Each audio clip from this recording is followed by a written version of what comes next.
Shut up and sit down.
Shut up and sit down.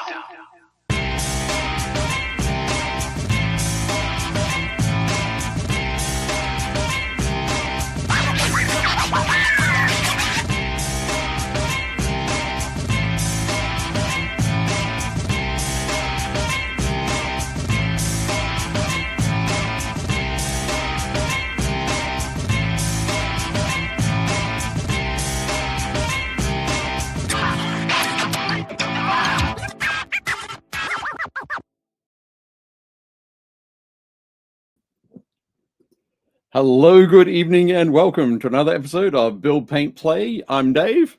Greetings, programs. I am Jake, and today we are joined by my buddy Nelson Martinez, who owns Mythicos. Hey, Nelson. What's going on, everybody?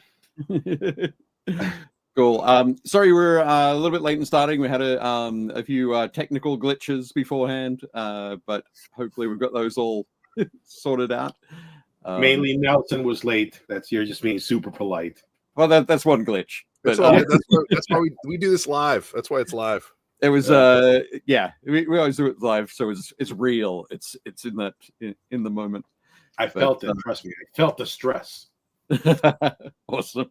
Fantastic. First up, I'm just going to say hi to folks in the chat. We've got Dave Hummel, we've got Scott, we've got Mark Maxey, hello, and Josh is here, and Luis as well. Fantastic. Hi, everybody. What's going on? Welcome. So tonight we're going to be chatting with Nelson about all things like Mythicos Studios, Mythic Americas, and Mythic Earth. Yeah. So I'm just going to follow your lead. Cool. Got a little bit. There we go. Excellent. Cool. Well, one of the things we usually kick off with, Nelson, is just to sort of chat around the group as to what we've been up to in the hobby-wise in the past week. I know the past week has been busy for you guys with, no doubt, with Black Friday and crazy sales weekend. Oh, yeah. With Nelson and I both owning stores, it was. Yes. This week has been hectic. So. And then yesterday, Shopify decided to give the ghost up and went down for many hours. That's Shopify is our, online internet platform, and it just went down. I don't know if it did for you, Jake, but so it was weird. The like the back office portion went down. The POS didn't. It hiccuped a couple times. I had to reset it. The POS worked fine, and it was weird. If I pulled up the Shopify on my phone, it worked okay. If I tried to pull it up on our computers, it kept being like, there's a problem with this page. And I was like, what? So fortunately, I was able to go in and fulfill orders on my phone. But it was definitely not ideal to have that happen during the 6 busiest weeks of the year. You mean unable to make cyber sales on Cyber Monday? Well, again, the website was fine. It was the back office that wasn't working. So like whenever you look at a website there, especially if they have a store. So like, there's the POS system that we use in the store in person. And then there's the Shopify framework that runs our website and is also tied to our POS system. And then there's like a Shopify like back office that's basically all the stuff that Nelson and I can change and update our website and fix everything. It's like the infrastructure. That part went down. Like it just decided to not work for X amount of hours. It was not ideal. No. But I think Nelson's frozen. No.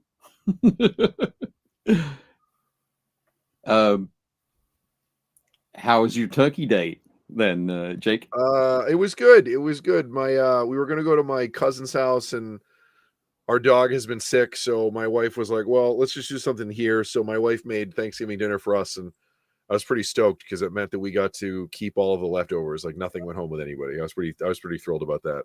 Right. Yeah. No, that's definitely good. We of course lost Nelson there, but we will have him back in a few minutes, I'm sure. He'll be back. He'll jump back on. Cool. Yeah, we hosted Thanksgiving. So there we go. Woohoo! Got you back. There we go. He's back. Dave's got you muted still. I'm trying to unmute it, but why will it not unmute? That's weird. I don't know what's going on there. There we go. Way. What the heck's going on? It says he's unmuted, but I can't hear him now. We can't hear you. Nelson, can you hear us?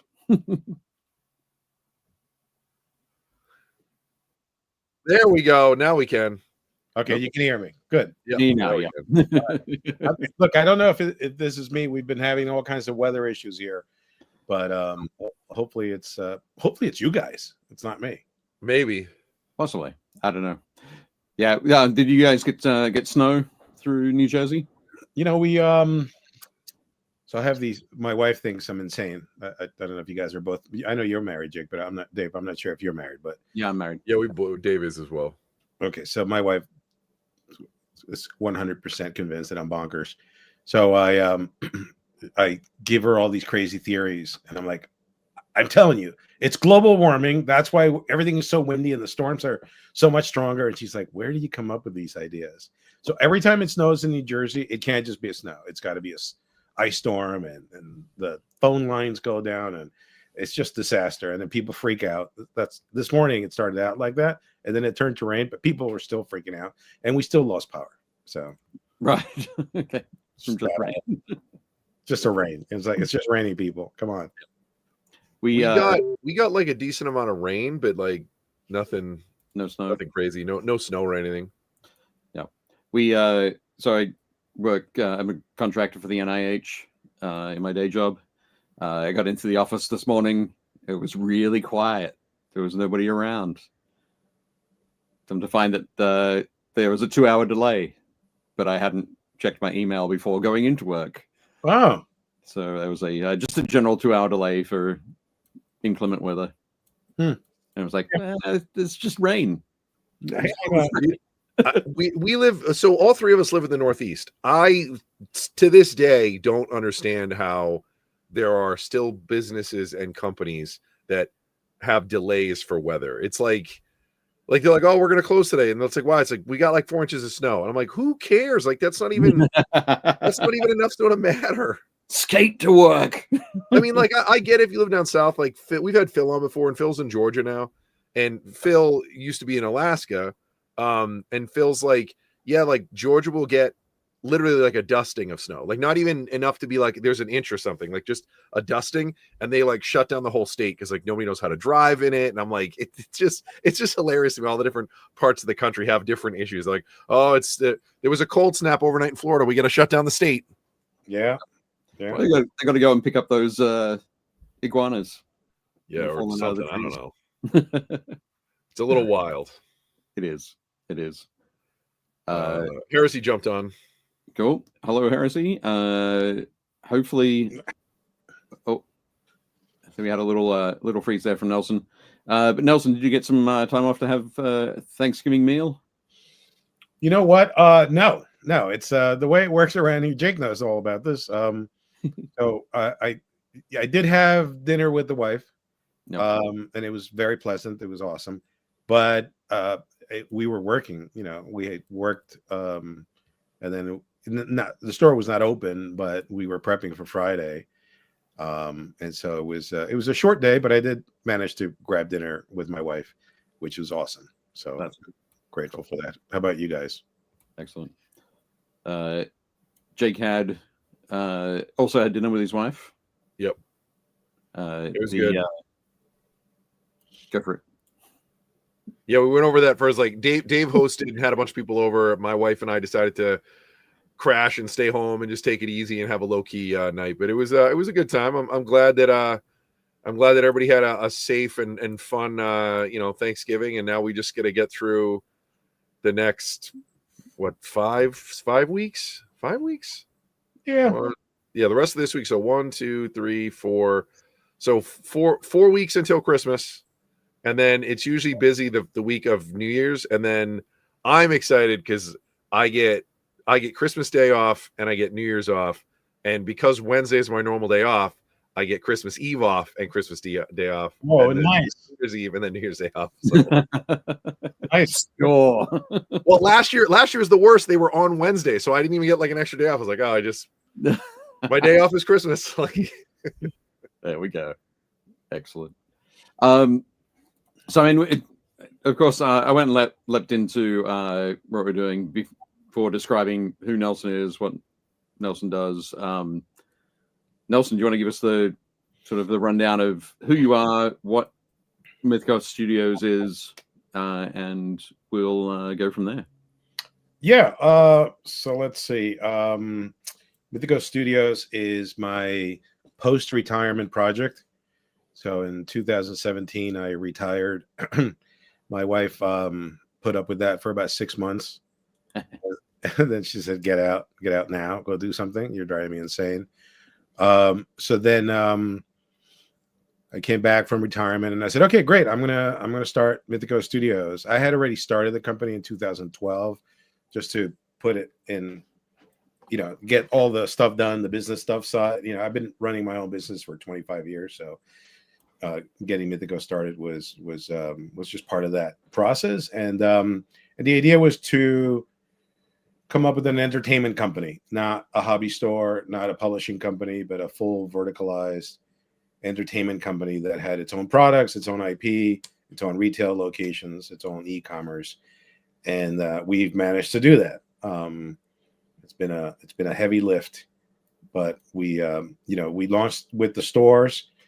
We're blessed that we have a very awesome Mythicos community of thousands of people from around the world. The stores are very popular. The main store is super popular. The Illinois store is enormous for us. And then the game is great. Where is your main store? In Hackettstown, New Jersey. Okay. Sorry, I'm working on something as well. So it's not pleasant. But we launched the game Mythic Americas in it's going to be 5 years ago now. Right. And we launched that originally with Warlord Games. Co-wrote a book, a version of Warlords of Erewhon, a Rick Priestley set of rules, and launched the game that way. They had the game for about a year, and then we, in a very friendly way, we parted ways. We felt we could move faster on the production and that stuff, and they're doing great. And they were busy with their own stuff, so we took the game back, and that was a while ago. And now we have 9 factions, so the game just continues to grow. So it's been, Jig knows, it's been a wild ride, honestly, for the past 4 years. So yeah, you guys have done a great job with it. I think that we've talked about this before. As a retailer, like before I even knew Nelson, like a lot of us in the industry, like we have a lot of the same friends, but didn't necessarily like know each other. And I brought in Warlords of Erewhon and Mythic Americas when it was being distributed by Warlord, and had talked to John Russell and some of the other guys I know, and was just like, oh, this game seemed really cool. And he was like, oh, my buddy Nelson works on it. And then a couple of years went by, and well, I guess not a couple of years went by, like a year went by, and then I was at Adepticon this has got to be maybe 3 or 4 years ago. And John Russell was like, "Oh, you guys should meet each other." And like Nelson and I started talking and hanging out, and realized that we had a lot of like similar mindset towards a lot of issues in our industry and problems to deal with, and coming up with like kind of unique ways to deal with specific problems in our industry. So that, I mean, that's been great. But yeah, I mean, it's a huge credit to Nelson and his team that the game has done as well as it has, and continues to grow, which is awesome. It is a really, really cool game. It's a very unique take on things, very fun way to kind of go about doing. I mean, I would say it's a skirmish game, Nelson. I don't know, am I wrong? Because it's kind of in between. You can play bigger games, but like. So the game. So I was big. When I say big, I mean just for years I played Warhammer Fantasy. Right. And I've always had this, I guess, general notion of all of our games are very focused on a very limited universe, or stereotypes of a universe, or types of people or creatures or characters within a certain universe. And in playing Warhammer Fantasy, I was always curious as to why there wasn't a wider representation of cultures and histories and mythologies and stuff like that. So I wanted to write a game that brought some of those things to the table in a skirmish and full tabletop size game. Not quite a Warhammer Fantasy size battle, because that's a lot of models. A little closer, but not as big as an Age of Sigmar size battle. But the game is designed to play as a skirmish or a full size. By full size, I mean, 40 models, 50 models, not 150 models, like an old, like an AOS game or something like that. And the rules for the game have always been free on our website. And so the approach was, let's see if people are interested in taking these. I should give you a little backstory. I'm part Indigenous American from the Hirahara tribe in South America. My grandmother was full Native American from South America, but unlike North America, we don't have a nation, right? There's no, there's a partner in our company who's a member of the Cherokee Nation. So he's clearly integrated into. Oh, no. Oh, there we go. Okay, you unfroze. Okay, here we go. Oh, no, he froze again. Damn it. No. We might be struggling a little bit with this tonight. We'll see how things go. I think it's because of where he is in Jersey. I think the weather storms are just sitting over them down there, and that's why he's having all kinds of issues. Hopefully he'll reconnect, and then we'll kind of go from there. Yeah. That stinks. For those of you who haven't seen it, it is a very clever game. The easiest way I can describe it.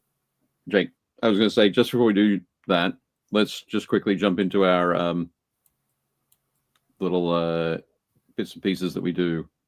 Okay. I don't even know what to call them. So our normal segments. Our normal segment. Yeah, our normal break between intro and thing. Okay. Oh.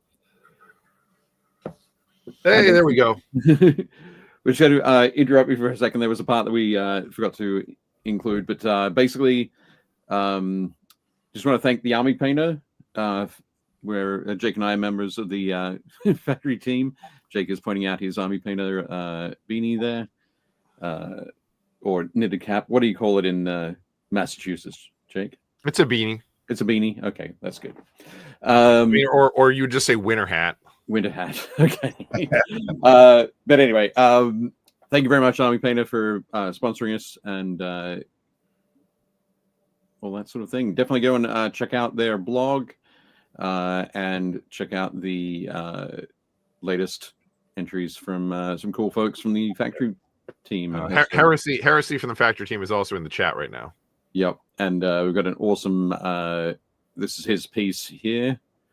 It's the awesome. Feldkaplan from Trench Crusade, painted in his signature style. Nice. So first up, thanks very much for that. Just quickly, I mentioned we hosted Thanksgiving. So this is our Thanksgiving meal. Classic. You got the kids' table. Yeah, it was good. That's old school. It is. But we can fit 8 people around our table. It's like a 5x5. So we had 3 extra there.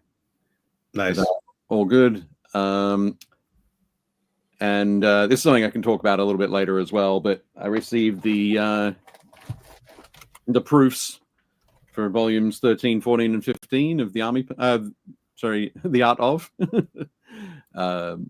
So I'm excited about that. But we'll get to that in a little bit later. And Jake, you got some hobby in?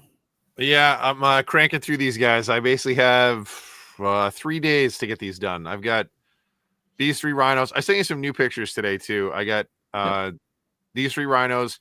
They have progressed from this step. I put a bunch of transfers on them. I marked them up a bunch. All I really have to do with them now is I've got to seal them. I got to spray coat them. And then I've got the Land Raiders. The Land Raiders they're like almost done. I would say they're 90% done. I got to do some weathering on them. I got to do a seal coat, and then I got to finish 2 characters. One of them has the base coats done. I just have to do. Yeah, I added these guys as well. These guys were mostly done. I brought them to Nova, but I did some touch up on them and finished them up. They're just some scratch built Terminators. So the guy in the middle is my Cataphractii Centurion. Right. I don't have any new Cataphractii because the current ones are too small. So these are the new Indominus Terminators, and I just put custodial shoulder pads on him to make him look bigger. It gives him that box silhouette, which kind of makes him look like a Cataphractii, and the top knot helps as well. And then the other guys, I basically just filed off all of the 40K looking stuff and swapped them out with skull heads. So it should be a fun list. The biggest thing, like Kel's talking about the vehicle meta, I actually don't run a lot of vehicles in this list. The whole reason we had to do it was it's a I thought it was a Zone Mortalis tournament, which is you can't have any vehicles. So I brought my 1500 Zone Mortalis. I'm all set to go. Ben rolls into the store like a month ago with an armload of tanks, and I'm like, "What are you doing? Starting another army?" He goes, "Oh no, this is from my my army for Everwinter." And I was like, "I thought we were playing Zone Mortalis," and he's like, "There is no more Zone Mortalis in 3rd edition yet." And I was like, "Okay." He's like, "So you got to do 3,000 points."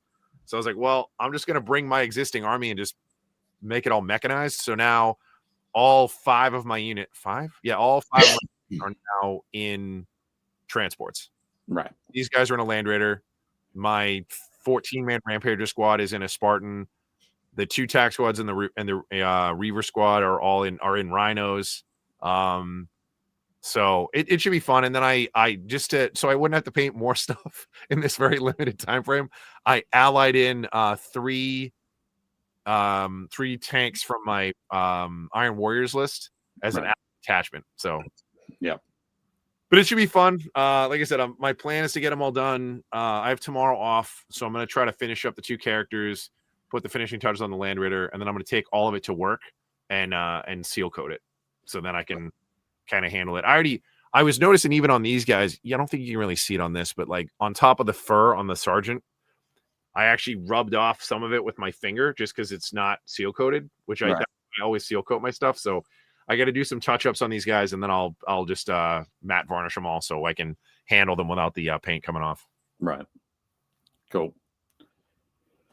And there we go. Okay, so we got that little catch-up out of the way. And Nelson is back. Mythic Americas. Where were we? No. Oh, no. Did he freeze again? Oh, come on. We were doing so good. We were doing so good. It's a little bit like when we had Patrick on. Oh my God, yeah. So far he's doing good. So far he's been on 3 times. I think Patrick's record was 8 or 9. So yeah. Yeah, but so if anybody's local, Everwinter is this coming weekend in Boston. You can check them out online. Everwinter. There is a Horus Heresy tournament. There's a 40K tournament. There's an Age of Sigmar tournament. I think there's a Legion tournament. I think there's an Infinity event. It's small. It's not a big show, but it's really fun. It's probably like 600 people. These are the same guys that when I went to that summer event, Iron Weld, it's the same guys. They do a summer event and they do a winter event. It's a ton of fun. But yeah, Ben and I are going to drive up. It's just in Boston, so we're going to drive into the city on probably Friday night, and we'll be there. We'll be there for the whole weekend. Yeah, Luis is going to swing by on Sunday and check it out. I think a couple of my other friends are going to swing by and check it out. But it's a super fun show. It's chill. Like I said, we talked about it before. I think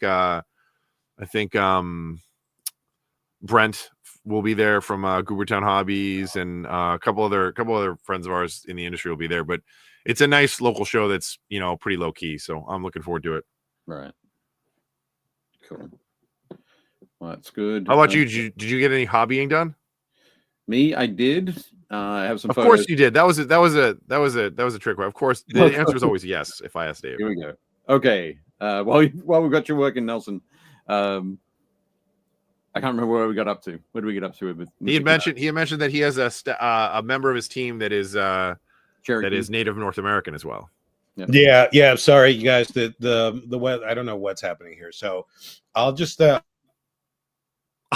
No. I'll give you a. Oh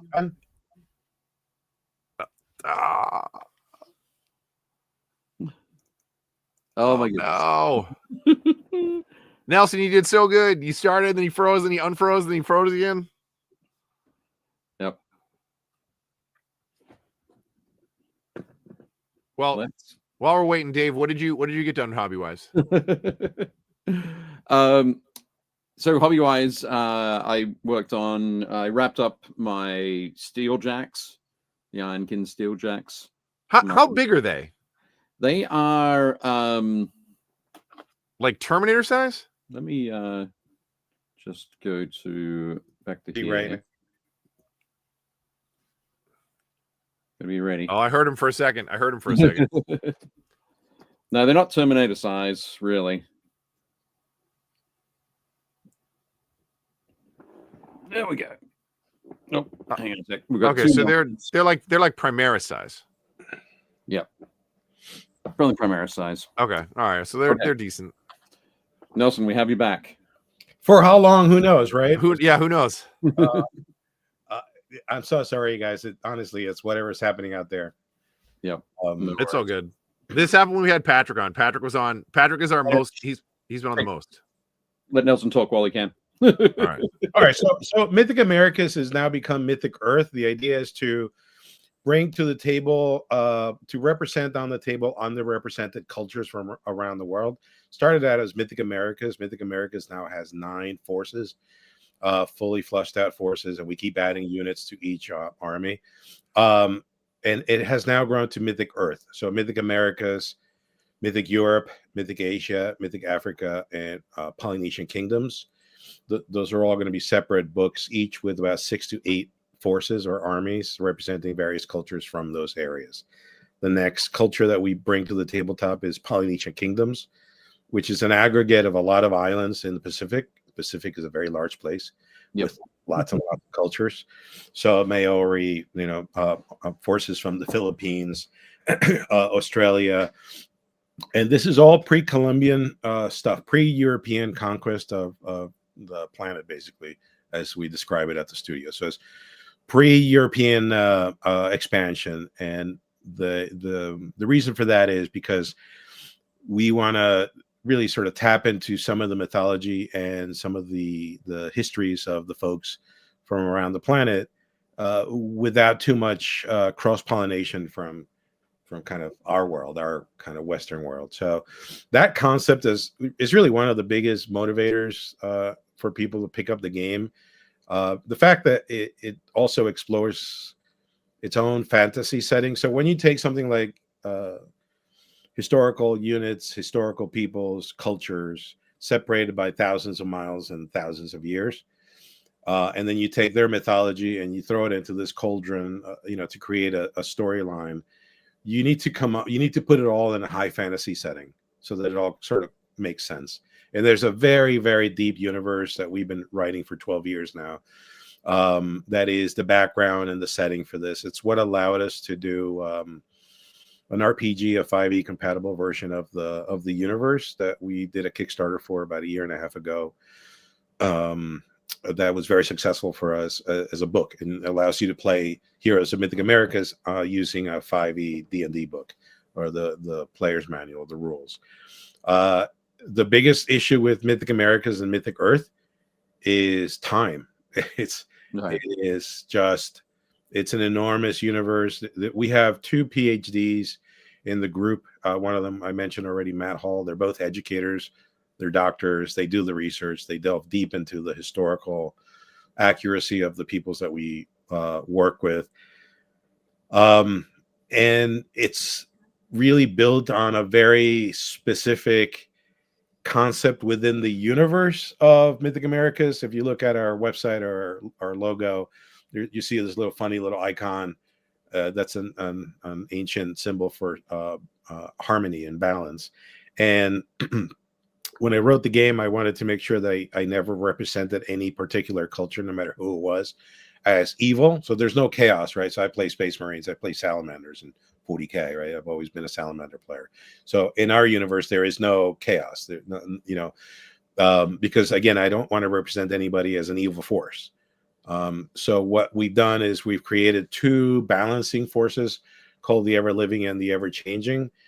And that concept from a creative point of view is also the underpinning of the rules mechanics, which I think are pretty creative. And another one of the reasons why people really enjoy the game is that it's very difficult to build a meta list for our games and our tournaments.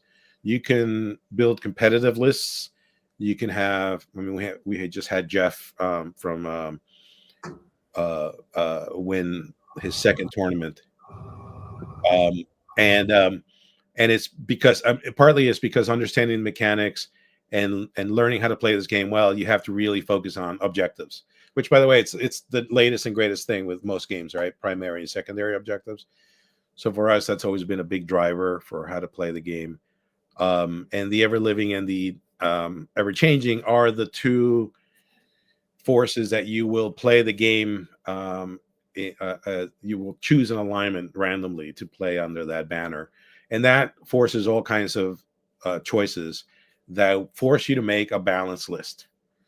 When you play this game, you have to show up to the table with you can't just show up with all melee, you can't just show up with all shooting or all monsters. You just got to have a little bit of everything to do well.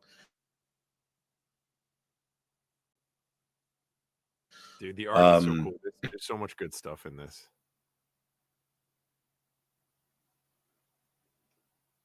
Oh no, we were doing so good. Okay, sorry about that. I also have the boiler going off here, so fun. I'm gonna look up. I think he said there's currently 9 factions. I think he did. Yeah. So Nelson sent me through a whole bunch of photos, and I put them together in a particular order. But unfortunately, because of the delay today, we couldn't check and see what we were going to be looking at. So I'm just going to skip ahead to the some of the gaming photos. Let me pull back to this, and we can talk about the gaming when we get Nelson back. So.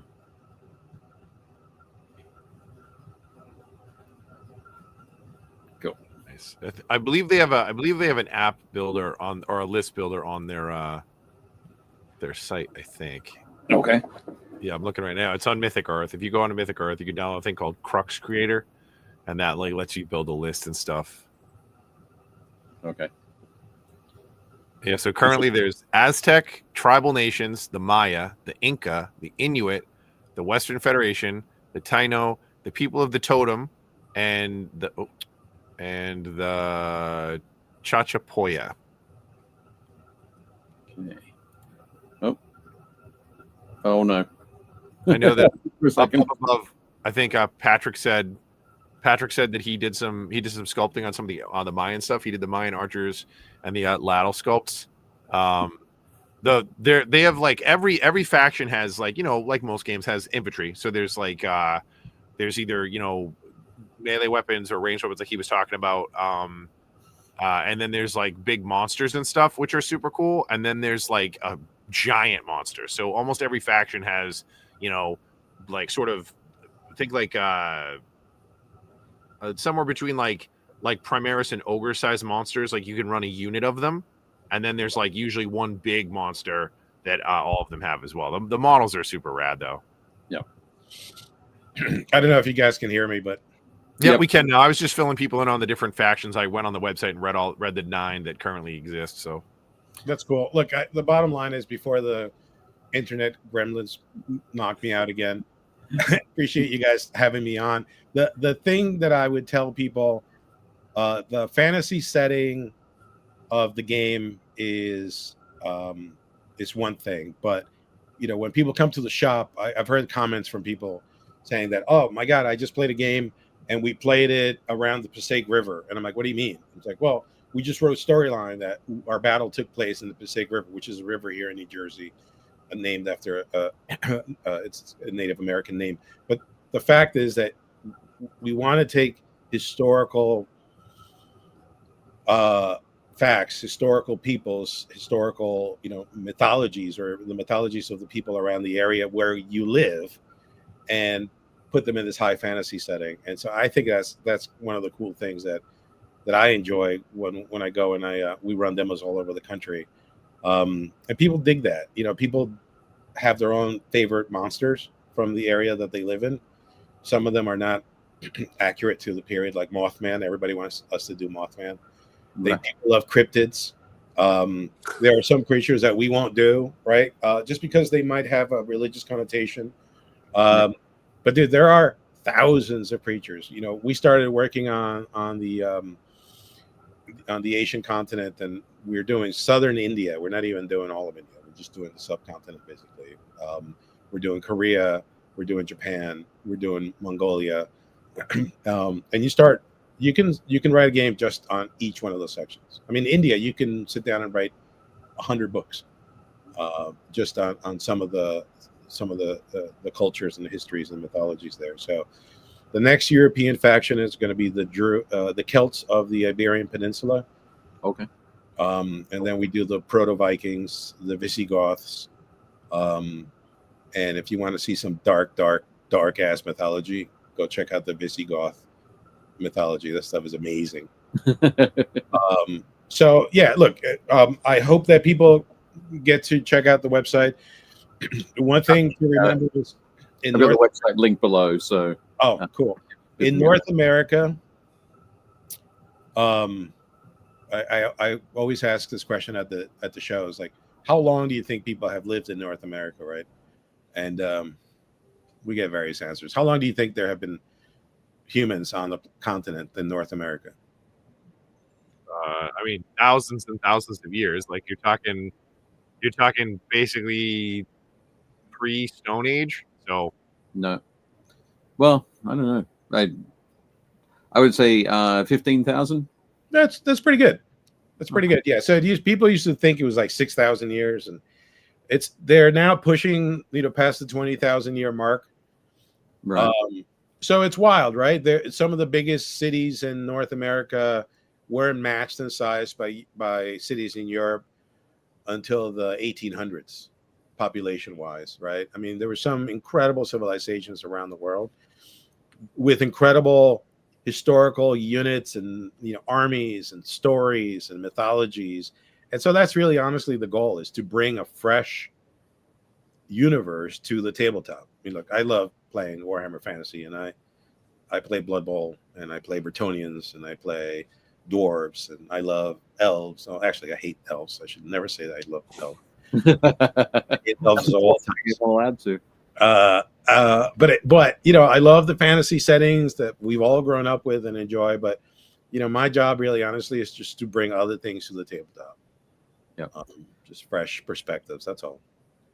I think one of the questions I wanted to ask is obviously with these areas that you're working on, so Americas, Asia, Africa, Europe, Polynesia. How are you with so many civilizations, so many cultures across an incredible span of time. How are you picking which cultures you want to sort of hone in on? So in the beginning it was easy, right? So I grew up in Colombia and Venezuela. So I was enamored by anything around the Andes. So it was easy for me to go, we're going to do Incas. Oh, and I've seen condors. So we're going to have condors. And I had a farm that we raise alpacas. And I'm like, and we're going to have alpacas in our armies.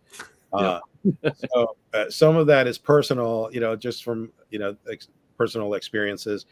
Others are kind of a feeling of underrepresentation. So there's never been a Taino force in any game that I know of that's not being conquered by the Spanish.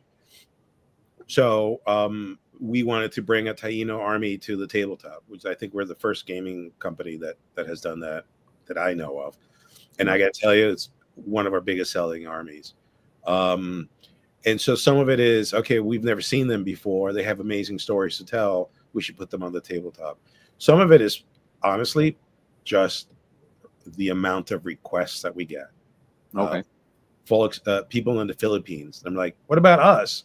And they start telling you stories. They start telling you all about this general and that person and this monster and this creature. And so that gets put on a board, and we go through the areas around really the Earth, and we start selecting underrepresented cultures. That's kind of the first thing that we want to do. We want to sort of bring something to the table that hasn't been done. The hardest things to do is, how do you do Vikings? I mean, the Vikings have been beaten into the ground. Everybody loves a Viking. There's Vikings in space wolves. There's Vikings on Blood Bowl. There's Vikings in fantasy, Warhammer Fantasy. There are Vikings in historical games. It's just Vikings. And that's cool because that's where the money is, and that's what people like. But we don't want to do the guys with the horns, which is a fiction anyway. We want to do early Vikings. So we want to do more of the Icelandic people, the really far north, sort of exploring Right. peoples. And so the special, when you write a game like this, you have to create tools, a toolbox, various toolboxes, right? So we work with three main toolboxes. One, we work with a history toolbox. So we draw from cultures that are historic, that are deeply historically researched and all that.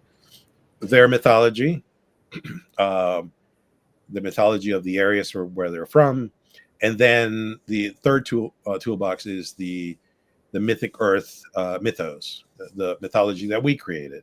That's kind of like the glue that puts those two things together and allows us to travel through time and distance, right? Because if you get into the mythology of Mythic Earth, it's kind of like the theater that we put all of these people in and mix them up. Because how do you have an Inuit force fighting a Chachapoya force in the middle of South American jungles, right? So you have to do that in a creative format, and for that we use something called the Crux. So, Jake, I heard you mention the Crux Creator, which is the army builder. We coded that in-house. It's a very sophisticated army builder list roster. It has all the rules, everything that you ever need. And Crux is a key word in our game because Crux is space and time. I'm going to start getting really nerdy here for you. But it's kind of like the background for how we allow for people to travel vast distances of spaces is by traveling through this space in between and the spiritual universe called the Crux. And it's an infinite space that certain magic users, certain leaders in the game can travel through and take other people through. A little bit like in 40K, what do they call it? They travel through space through the warp. Through the warp, right? So the Crux is here on Earth, and it's kind of this space in between the reality and the spiritual reality. And so that Crux is an important word because it also finds itself in the mechanics. You can have units that are Crux based that can bounce around from army to army. So we try to put in our lore into the game all the time. It's I think one of the things that we enjoy the most. In that way, very much like 40K. Like 40K I think it's one of the reasons why it's been around forever, because they've done an amazing job of taking their universe and making it into a mechanical thing that you can actually activate on a tabletop. So that's how we try to do it anyway. Okay. Can I ask you like a setting question, I guess? So Sure. Because I know you said you're looking at like different chunks of time in, like you said, right now you're concentrating on the Americas, but then you're going to add, the Polynesian cultures and Africa and Europe. So as an example, like if you were going to do, let's say you're working on the Europe book, right?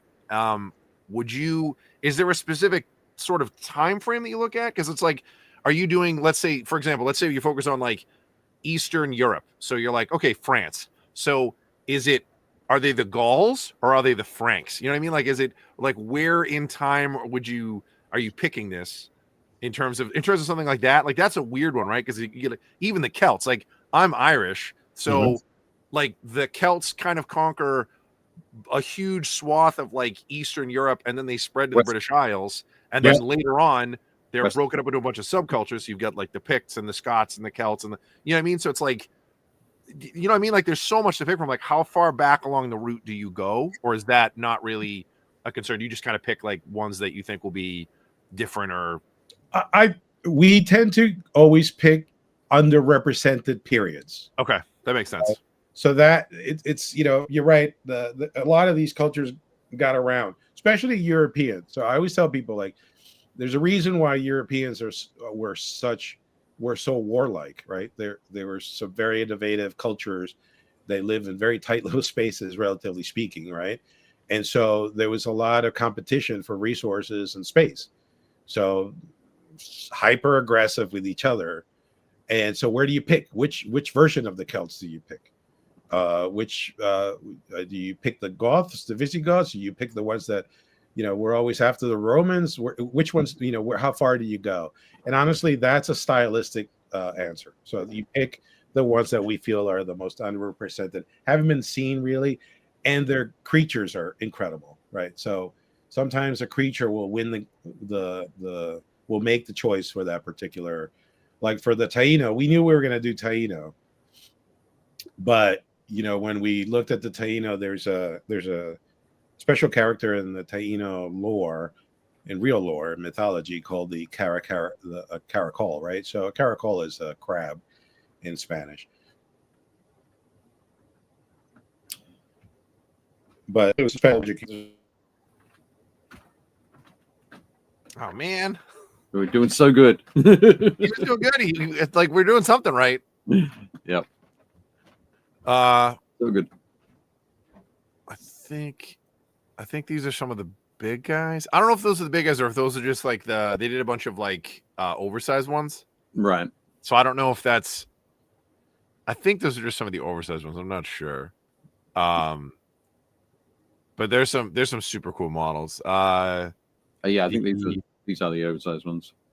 You can see I think this model's from the Inuit force. I could be wrong, but yeah. Cool. I'm going to switch back to this so I can zip around in the presentation and take us back to Heresy. Heresy apparently is totally in. He's decided that he's going to do synthwave Polynesians. Heresy is 100% in on synthwave Polynesians, so I'm excited for that.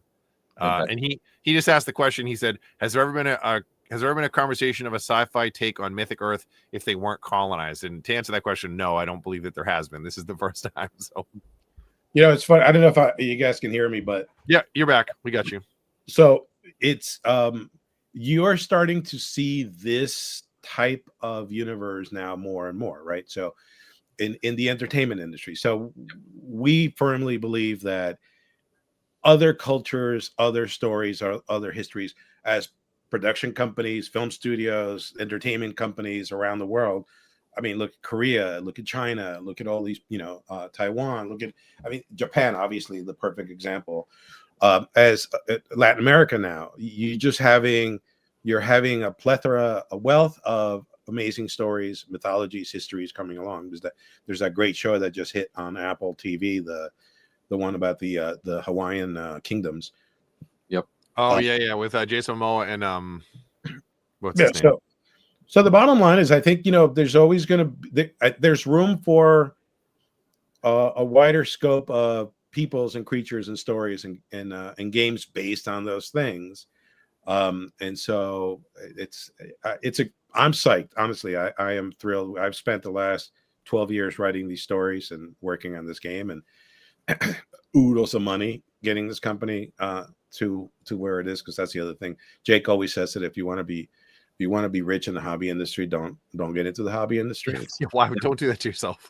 We all do this because we enjoy it and we love it. Not It's just silly. But I think for us, the conversation is always, you listen to the community. The community is very involved in our rules and in our universe, and we actually have community members that have written scenarios and factions and contribute to the creation of the universe, because they have special connections to whatever culture they happen to be from, right? And so I don't want to be sitting here writing everything about the Philippines, because I'm not Filipino, right? I want Filipino input, folks from that place around the world. So we get input from everybody, and then we just throw it into the design team and into the studio, and we make our own stuff. We design our own miniatures. We produce everything in the States. The only thing we don't produce in the States is we printed the books in Europe, just because we could not get them done here in the States on time. So we've been pretty cognizant of the fact that we want to have control of our product and our game. It just means that everybody does everything all the time.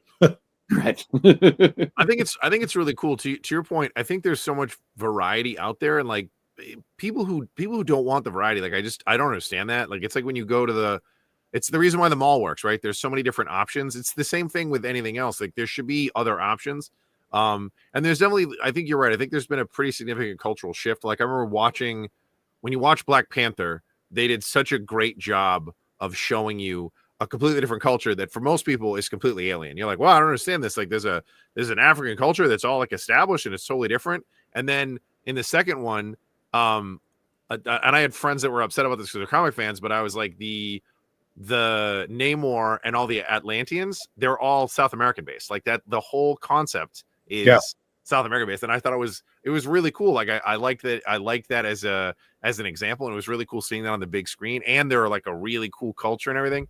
And they definitely did a lot of research to make sure it felt, even though it's like, to your point, even though it's like a fantasy setting, it felt grounded and real. And I think that's the same thing with you guys. You guys have done such a great job of researching everything and make sure the foundation makes sense, that having this fantastic world where you're like, oh, I have a bunch of Inuits fighting a bunch of Aztecs. Like, how would that happen? You're like, because it's a fantasy game. Like, it's set in reality, but it's still like there's fantasy rules and there's realistic setting pieces so that it feels genuine without being like untenable. Like, I think you guys did a great job with that. So, the other thing is history, right? I mean, thank you for that. But because part of it is, so Mythic Earth is based on kind of the foundational story aspects is on this Maya calendar concept.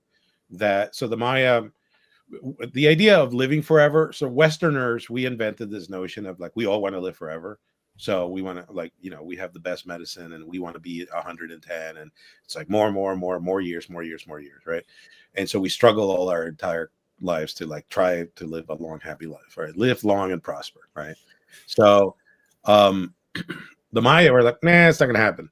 So what's going to happen is societies, cultures, entire races are going to come along. They're going to be born. They're going to prosper. They're going to do well. They're going to kick ass for a while. And then they're going to die. Like, literally, they're going to die. So their calendar was societies will die. And, if you think about it from that, it's almost a universal belief in a lot of cultures, right? So in our game, the reason we're living in this sort of time span where we, the humans, are what we call the ruling children. The gods know us as the children. That's a little background. So the gods of the ever living and the ever changing know us as the children. Oh, come on. Am I on? Am I gone? No, you go back. You're back. You're frozen. I was like, you got to freeze there. You're back. You're back. So the one is this universal force that a lot of cultures share around the world, right? This idea that there's one entity, not male, not female, whatever, but it's just one entity. Under the one, there's a pantheon of gods of the ever living and ever changing. The gods gave humans, us, the children, the gift of love. Not something they gave the gods. The gods don't have they don't understand love. They understand hatred, but they don't have the balancing force of love, because the one decided that balance was going to be between the children and the gods, right? So we have love, they have hatred. In the storyline, what's really interesting is how that's expressed in the game, and how the notion of love is and hatred is part of what drives some of the mechanics. Hard to explain, but you have to play the game and you start seeing how that works. And it's key to, I think, to enjoy the game. It's important to get into the lore, the background of the place. I always tell people, wherever you're sitting in the world, remember two things. One, somewhere along your background, you were one time an indigenous person. Your heritage is from maybe you have to go way back. Like, I'm half Spanish, right? So I have to go way back to the Iberian Peninsula before, we became a modern sort of Western culture, right? But I have the advantage, as I see it, of having part indigenous American blood in me, from South America. So I have a little closer taste to that. But we were all at some point descendants of, or we are all descendants of, indigenous peoples from someplace on the planet, right? And then the other thing is, one of the things that I love about Tolkien stories, and that we all love about Tolkien stories, especially as I've had the good fortune of traveling through England a lot and sort of experiencing the countryside, which I'm assume inspired Tolkien. And that's what's great. Like, you're walking in the story, right?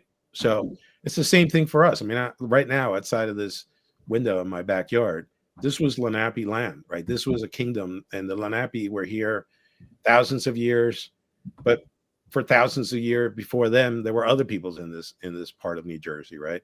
I find that fascinating. I find that history, my history here on this continent, didn't start with the Spanish arriving in South Florida. The oldest European settlements were not English; they were Spanish, right? So, part of that excitement for me is recognizing that we can walk these incredible places, and you don't have to be in Europe to experience it. You could be right here, or wherever else you happen to be.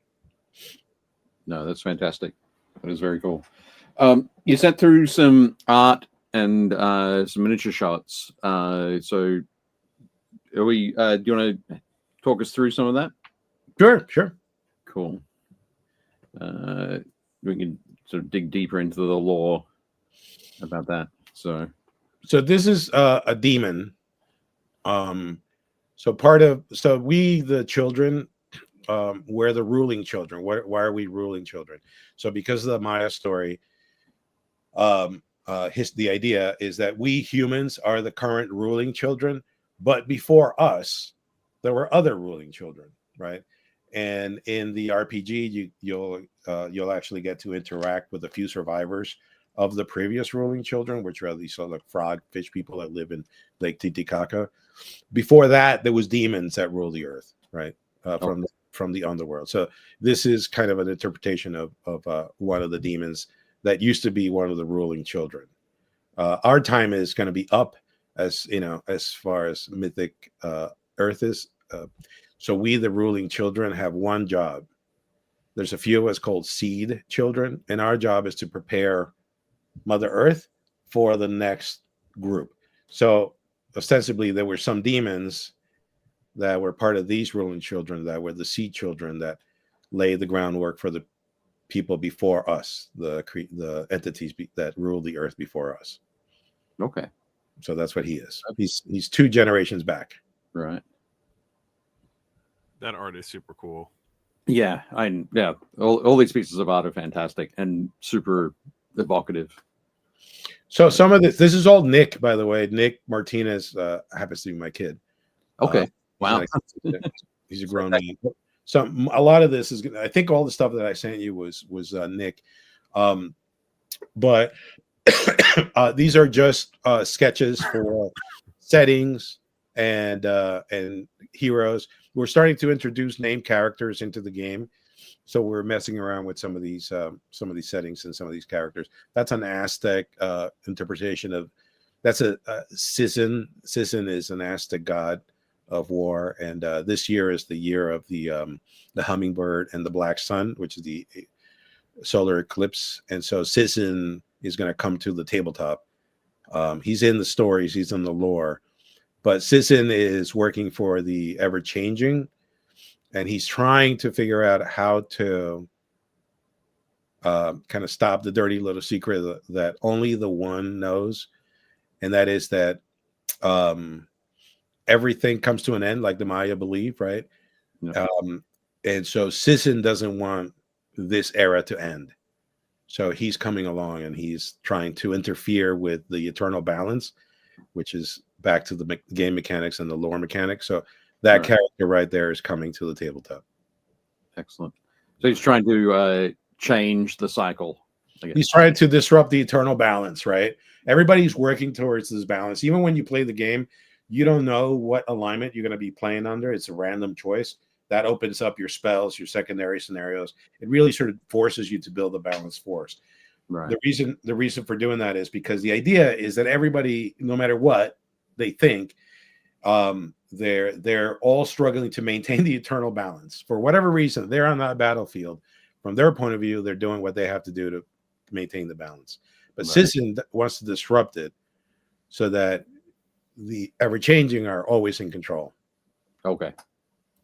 Cool. By the way, the dirty little secret of that is that the one wants it that way because that's how Sisin is going to eventually reset the balance anyway. Okay. Nice. So there's no getting away from the balance. This is an Amarok. It's an Inuit creature. A lot of the stories that you will get from mythology are basically stories designed to scare the population of whatever place you live in, not to venture too far into whatever inhospitable place you live in, right? Right. On yourself. So an Amarok is a giant wolf, ice wolf, out in the in the far north that will most likely kill you and eat you if he catches you. So in our game, he's part of the Inuit force, and he's a big old model. He's actually a beautiful sculpt. So that's what that is. Oh, fantastic. That's awesome. So one of the poster child for Mythic Americas is Wendigo. Right. And this is an original sketch from Nick on Wendigo spirit. Now, Wendigos are interesting entities because they're tortured humans that have been cursed for having done something horrible in their village. So again, a lot of the stories are based on moral values and setting moral structures to don't rape your, neighbor, don't kill your, husband's uncle, don't, like don't do horrible things. The worst thing you can do is eat human flesh. No. If you do that, the odds are pretty damn good you're going to come back as some form of Wendigo. So this is a Wendigo appearing from the mists. Wendigos come in all shapes and sizes. This one is a massive Wendigo. Yeah. The again, the art is incredible. Just the feeling it feels like cold and damp and terrifying. Yeah. He did a great job, honestly. The atmospherics. That's what he's done a lot of, by the way. Right. And we have other illustrators coming online too that you're going to start seeing some new stuff in 2026. It should be cool. A lot of line drawing coming up. But yeah, I love the Wendigo. We have Jake, you've seen our giant Wendigo that we bring to the shows. Yeah, that model's amazing. Yeah. We retired him this year. He didn't do PAX. he stayed at the shop because he's now on the front window of the new studio. Cool. Excellent. I think it's probably it would have been 2019, maybe late 2019, when you joined. Well, sorry, I think joined myself and Rick Ankney on an episode of Painting Happy Little Minis. Yeah, sure. I remember that. Yeah. Yep, and I painted up a Wendigo. Yeah. In that one. But yeah, very cool. I think next up we've got some minis to look at. So I think we'll probably end up sort of jumping around quite a bit with the minis, but if you're able to sort of just walk us through them. So a Sapa Warlord on a Spirit Jaguar. So the Incas had three main animals, really spirit animals, or just god animals, or gods that were represented by animals: the jaguar, the snake, and the condor. And all three are represented in the Inca army. And this is a Sapa warlord. A Sapa would be a general of something called a suyu, which is basically a county, right? So he would be in charge of like an old European county shire. So where you have a lord with all the people that kind of work under him, the laborers, and they would raise their own militias, just like lords and their knights. And his job was to run that suyu, run that area, and pay the taxes to the main Sapa, the main warlord of the Inca Empire, whoever that happens to be. So in our game, a Sapa can be on foot, so he can walk around on foot and have a few bodyguards, or he can have an ass-kicking jaguar mount. When I tell you ass-kicking, he hits you with those two jaguars. Whatever he's going to hit is going to die. But so those are armored spirit jaguars that will always go with him into battle. He's pretty pricey point-wise, but he's a joy to paint, to be honest with you. I got to paint that one. And it was a lot of fun. Very cool. Excellent. Just in the chat, Scott says the art is sick. Shout out to your son Nelson. When he said you do everything in house, you weren't picking around. Yeah. Dude, it's nonstop. Honestly, it's great. These are dragon scale trees.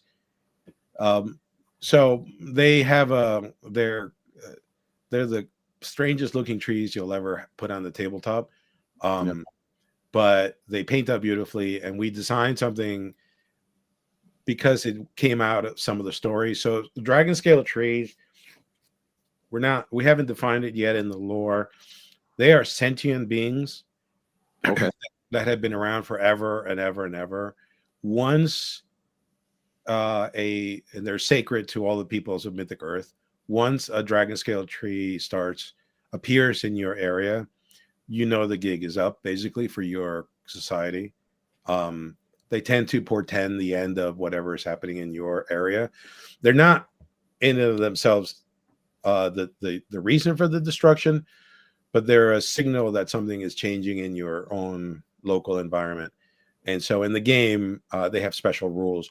We actually release these, and people buy them for all kinds of reasons, nothing to do with Mythic Earth, which I think is hilarious. Scott just said those trees are awesome for Star Wars. Yeah, exactly. There's the oddest looking freaking things, but they look great on the table, and I love them. I think that we haven't done enough with them as far as the game mechanics, but I think in the lore they're becoming very important.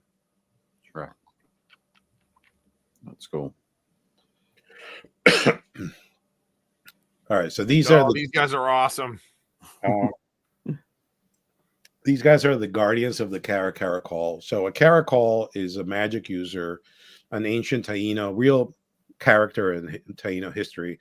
But we didn't want to depict the Caracol because they have the reason they were called Caracols or crabs is because they had a massive spinal deformity. And so we never, want to represent things like that. It's an ancient, belief that they had some kind of magical powers, and they were respected in their communities, at least from all the research that we've done. So we decided that it would be really awesome to represent the kind of natural spirits of such a person, the people, the guardians that he or she would beckon to his aid. These are creatures of Mythic Earth mythology inspired by Taino mythology. Right. Okay. And so these are awesome models for all kinds of reasons. Painting them, I painted these actually with Army Painter 2.0 speed paints. Speed paints. Yeah. Yeah. Those things are awesome, by the way. Yeah. Yeah, they are for sure. How do you spell Caracol? Caracol, C-A-R, Caracol, C-O-L, and then Caracol is you just have to add a cara to the front. It threw me, like when I hear Caracol, I think like that it looks like a bobcat. They live in Africa. It's C-H-A-R-C-A-L. Oh yeah. So Caracol. And I was like Caracol. So in my brain, I'm like, oh, these Charles protected cat guy, and then you're like, he's a crab, and I was like, this is a different thing. I'm picturing no, but these are chunky models too. They look really good on the table, and there's no slouches when it comes. So the Taino don't fight, like they're not an elite force, right? They actually, right now, if there was a meta, like the top tournament winner in our circuit is Jeff. Jeff has won both tournaments with the Taino. The Taino were a peaceful society. They lived in Puerto Rico, Dominican Republic, Cuba, parts of southern Florida, Jamaica. And their biggest enemies were the Caribs, who would raid Taino villages, and they were rumored to be cannibals, and they would take prisoners and do sacrifices. So in our game, so the Caribs are obviously where the name Caribbean comes from. In our game, the Taino fight as a horde army. So they fight as a communal army. So they are fantastic at like following their leaders' orders. They're not great warriors, but they're really good at controlling objectives. In Mythic Americas, Mythic Earth, you're going to lose a crap load of models. But if you're focused on the objectives, the primaries and secondaries, you're going to do okay. It's very much driven by combined unit tactics. So you want to make sure that you're not just sending out some uber close combat unit to host everybody, because they're going to die. They're not going to do what they're supposed to. You got to have some archers, some magic, some support from close combat, some monsters. You got to have it all work together. And if you do that, you have a good chance. The Caracol brings some of the muscle that the Taino need. Right. How big are these guys? These guys are what, like ogre size? Yeah, they're ogre. They're exact ogre size, pretty much. The guy on the right's my favorite. On the right of the screen, the hunching. Yeah, the guy who's like brooding, like walking forward, like, yeah, I'm coming for you. Excellent. This is a king of Quelup. So, and he's part of the Chachapoya. The Chachapoya, best way to describe the Chachapoya is they're the rebel alliance of our game. So the Chachapoya were a real culture that lived around the time of the Incas, that the Incas did eventually conquer.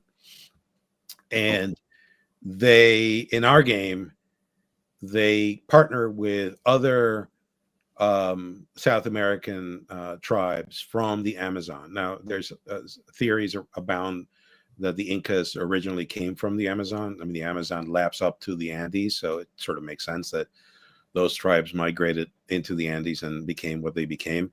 So the Chachapoya and various tribes from the Amazon get together, and these are the people from the High Andes, and he is the High Andes behemoth. Most armies have one behemoth, right? The Aztecs have two behemoths. The behemoths are the big boys. They're like the centerpieces of the model. A behemoth, you can have one behemoth of one type in an army. You can't have two Quetzalcoatls, for example, right? You can only have one Quetzalcoatl. Some armies have two behemoths. The Chachapoya have two. They have him, which is the king of Quelup, and they have something called a Boraro. A Boraro is a creature of the jungle who hunts hunters, and then he catches them, and he's got a giant penis. And with that giant penis, he digests their insides. And then once their insides are digested, they turn the corpse into a balloon, and they float it towards the village from when. Right. and the hunter came from. He's pretty goddamn terrifying. This guy here can deep strike into your backlines. Okay. Because the people of the Chachapoya, you have basically two play styles within one army. The Andean people are in the history and the mythology, they're called warriors from the clouds, because they lived above the highest peaks in the Andes, not the snowy peaks, but the highest peaks before you get into the top mountains. They went there because they were always chased by the Incas. So they were called people of the clouds, or warriors of the clouds, or thunder warriors. So in our game, there's a mechanic that allows them to drop down from the clouds into the backfield or wherever you want on the tabletop, which makes them disgusting. And it changes the game balance completely. So he's one of the two behemoths in the Chachapoya army. Right. Nice. I just noticed that Kat has joined us, Kat Swift. So, and Kat has also said that's dark, talking about the description of. Yeah, so that's dark. Boy, you want to see dark. So similar kind of creature. Actually, on purpose, a little comedic in the sense. So there are goblins all over the world, right? So goblins were made famous by Tolkien. But there are goblins in the Mexico, in the Yucatan. Actually, a couple of years ago, I think it was the previous president of Mexico was talking about some villages seeing little goblins floating around, stone goblins. So there are goblins and dwarves. In our game, these guys are called Alush. They're little stone golems, basically. And the Alush are little. They don't have weapons. They attack you with insults and trickery. So they'll anger you. They'll make you angry, and then they'll call you all kinds of names. And they have special abilities to mess with you. And so this is their big papa. So when see those little guys on the base, right? Those are a little Alush. Whenever you hit this guy with a successful shooting attack and you cause a wound, one of those will pop off of him and make a base. Yeah. So this is one of them up on his shoulder. Yeah, exactly. So they're all kind of part of him. And whenever he suffers damage, they pop out and they start making units, which, by the way, in our game, it's important to make units because you have something called a unit activation die, which is part of the mechanic and how you make. This is a very back and forth game. This is not a you go, I go, like you go for one turn, I go, I have to wait for you to go. This is back and forth activation the entire turn. So creating unit activation dice, that's how you kind of can mess with that mechanic a little bit because it gives you more chances to activate units. Right. Cool. And Kat says it's the eyes that give it a comedic look. Nothing else about him is funny. So the Alush are basically, there's a story right now being written that should be published next week. There's a set of characters called puck wedgies in our game. Puck wedgies are basically they're little fur creatures. They're about half human size, so they're like a 10-year-old size. They're Native American mythologies, and they in previous histories they fought with all kinds of creatures. In our game, they do battle. They hate the Sasquatches. It's so unfair that these Sasquatches are so big and they're so tiny, but there's an Alush and a special puck wedgie character called Puck that become friends, and there's a lot of these stories are very dark. Right. Like you want to see dark stories, like look into the ancient fairy stories and what they used to do to people in the woods. But we want to insert some kind of comedic characters, and these little guys are kind of our thing. And this Big Papa is part of the Maya. Right. Oh, very cool. So another behemoth. He is the behemoth for the Taino. He is OPL Gobaran, and he is a giant dog. Almost shaped like a gorilla, though, and his job is to check you out after you die to see what happens to you, whether you go to the underworld or not. And if you don't go to the underworld, there are horrible things that happen to you for all eternity. So the OPL is in the game as a behemoth, he also creates. Maybe you'll see him later. These little frog people. Okay. So again, another heavy hitter. Not a magic user, but he does have the ability to create units. Every time he kills a unit or kills a model, he creates a Koki, which is a little frog spirit, famous in the Puerto Rican islands. Right. Also painted with Army Painter 2.0. Yeah. I love the scheme on this. There's a very like analogous scheme. The blues, greens, yellow, the gold, obviously acting as the yellow there. Yeah, looking fantastic. Thank you. The other thing about this game is completely different color palette. Right. So lots of different colors. Like, look, I play 40K, I play Warhammer Fantasy, I play all kinds of stuff, all the stuff you guys play. When I'm sitting down to paint this Native American stuff, these, Taino cultures, it's a different color scheme, different stuff that I had never painted before. Yeah. Oh, this is Wendell. This is our Wendigo that I just enjoy painting the eyeball. Yeah, that looks fantastic. It does look good. But this is the one that's how tall is the Wendigo that's in the? So Wendell is 6.5 feet tall. Okay. With the horns, he's about 8 feet tall. Yeah, nice. He weighs a ton, and we brought him to every major show we go to. Oh, that's great. There he is in mini version. Yeah. So this is one of the earliest models from the range, really. Yeah, this was literally this one I painted myself, but this was one from way. I mean, this is the one you painted, it. Yeah, I painted. I think I painted one of these, and I painted a Quetzalcoatl. Yep, yeah. This is one of the original models in the range. It's the first behemoth for the tribal nations. Still, honestly, the best seller in all of the shows that we go to. Even people who don't play our game, they just love picking him up. Yeah, it is a very cool model. His claws are huge. But, yeah, oversized. Yeah. Absolutely fantastic. But yeah, I must admit I don't know what happened to those minis. I suspect when we changed studios back in the day, they sort of disappeared. But Kat might actually remember me painting one of these on stream. Happy to send you one so you can paint your own. that would be cool. Yep. He's actually fun to paint. He's honestly, he's got a lot of these models have an enormous amount of detail. Jake, I don't know if you or Dave, I don't know if you guys got to see the large scale, the Master Painter series. We've had a lot of requests for, bigger than 54 mil. Did you send through a photo of some of them on a counter at a show? I don't know.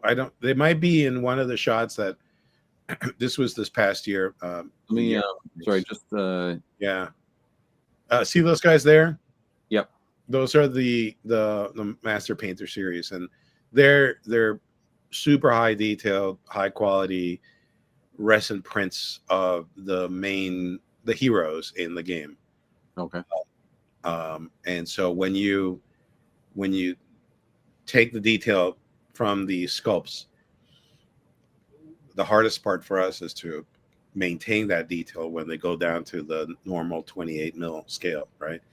Sure. So we sculpt them with the understanding that we're going to be blowing them up and we're going to be printing them, we're going to be making them in the smaller scale as well.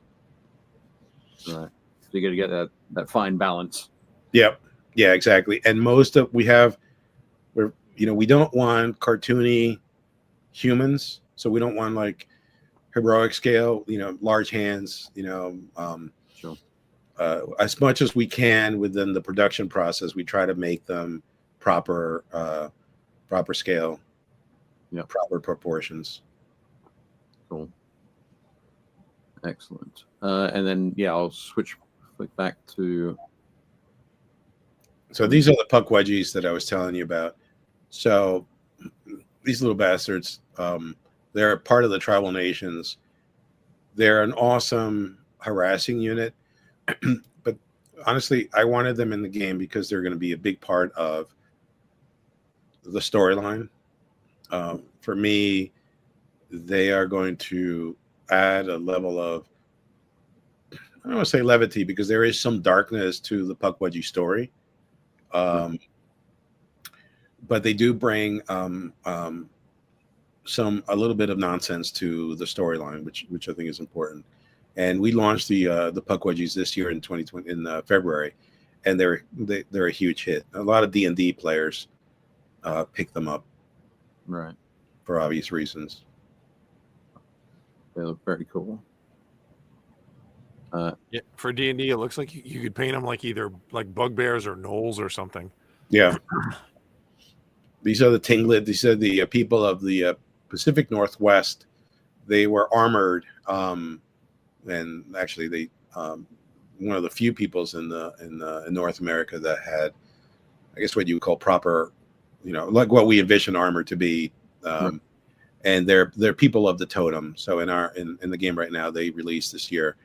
They released right after Gen Con, and they were part of our 2-player starter set. We had so many requests for a 2-player starter set, so that they are included in that 2-player starter set with the rule book and all the other stuff. And it sort of blows my mind. The community really kind of suggests the path that you take. Right. And we get a lot of kooky ideas from folks, but we listen to all of them. And it's the Tinglet were not a kooky idea; they were an awesome idea. We had not done anything in the Pacific Northwest until we brought the people of the totem. This faction introduces canoes into the game, and we did that on purpose because we are going to bring in the Polynesian kingdoms. So we wanted a mechanic that allows for canoe travel on the tabletop. And so they're the first ones. The canoe model for these guys is gorgeous. So they're the first army that brings in a water feature that's part of their army to the tabletop. Fantastic. What was their armor made from? What was They wood mostly. Okay. And some folks would supplement with bone, but it's really mostly wood. Okay. It's I think they look fantastic. yeah, it's wild. I never I didn't know that at all. So it's one of those things as well, which is another great thing about the game is learning these things about the culture and then finding something that's like, oh, that has hooked my mind. So I'm going to be diving a little bit deeper into them to. Yeah, and the new paint schemes, and there's a bunch of stuff. Like if you go back and you read some of the conquistador stories about the first time they ran into some of the Aztec, some of the weapons in the Yucatan, and how the spears or the arrows would puncture.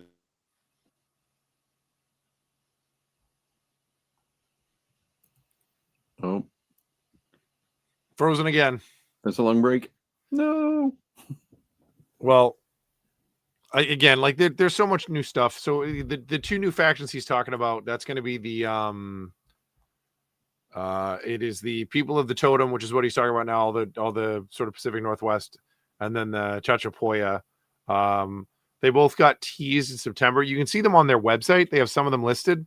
I don't know what else you've got here, Dave, but No, it's just these. okay. Yeah, There's pictures of like the war canoe on their website. All the new stuff is up for pre-order. Yeah, the new models they're gorgeous. They're super cool. Excellent. Josh has just said there are several sets of Tlingit armor on display at the Natural History Museum in the Smithsonian. So definitely cool. Next time I'm down there, I'll be looking for that. I wonder, Josh, you might know. I'm curious about the helmets. Are they carved wood, or let us know? But yeah, very cool. And I think actually that brings us to the end of all of the images that we had for. Nelson. Oh, All right, want to check out some miniatures from our community? hang on a second. We've got Nelson back. Nelson's back. There we go. Yeah. I don't know if you have any other questions. I'm afraid that this is going to keep going on. I mean, it's getting better. Like while you were off, I filled everybody in on the two new factions and how they're up on the website. You guys, people can look at them, so they can see all those. I looked at the war canoe and stuff. Like there's some really really cool stuff coming. So, and again, there's tons more after this. But if anybody wants any of those new factions, the two new ones are up now on their website for pre-order. And Dave has the link below. The one thing I would mention before I kicked off again, we typically, we designed this game to be. This is going to sound like a horrible promotion. It's not. Part of our job is to educate, right? By doing what I call the kind of giving you an intellectual itch to be curious. Like you said, Dave, I didn't know about this. I'd love to look into this. That's what I call the intellectual itch. So you went back and you looked at something, you learned something about a culture that you might not have known before. Job done, right? That's a little bit of what we do. Every little bit helps. So one of the things that we did from day one was we designed the game to play out of a starter box, try to keep the thing at like $90. The rules are free. And if you'd never go beyond that, you don't have to, because you can play the game straight out of there's scenarios for those sizes. So it's really important that we keep the game very inexpensive so that it's not something that is, look, we sell tons of 40K and I know how expensive it is, but we also invested thousands of dollars as hobbyists into a game. Trying to get into a new game is always a hard thing.